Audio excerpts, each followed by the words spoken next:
Hi, I'm Martin from Printer Potty. This video is a very quick guide that covers a small difference for the XP850 and 860. The video is specific to fitting a printer potty external waste ink tank. If you are fitting printer pads, then you need this video and you can ignore this one completely. However, if you're fitting an external waste tank, a printer potty, you will need this video for most of it. However, there is one small difference in the XP860, this little catch here that gets in the way a bit and makes it a tiny bit harder to access the waste tube for redirecting the waste out to your tank.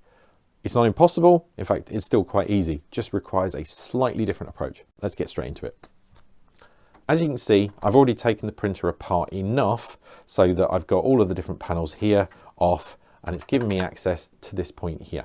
Under normal circumstances, you would now be trying to access the waste tube inside here, and it's at this point you discover that this thing stops this thing from lifting particularly high. So effectively, the problem becomes one where you may have your waste tube may be sort of more up in here, making it a little bit harder for you to access. Now, you've effectively got a couple of options on how to resolve this. First one is literally just to get hold of this panel here and pull it out further like that.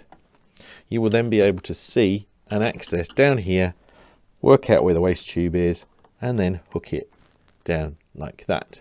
Okay. Alternatively, if you have a tool like this, all you're doing is bringing this all the way over to the edge here. And apologies for the poor contrast.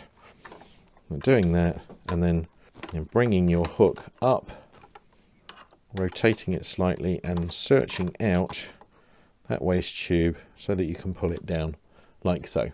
So it's all about accessing that waste tube so that you can isolate it, cut it, and then extend it using the parts from your XP2 Printer Potty kit as you do in the other video. So that's it. That is the extra information you needed to make these instructions work for your XP850, 860. Just that little adjustment and you're good to go. Thanks for watching. Bye-bye.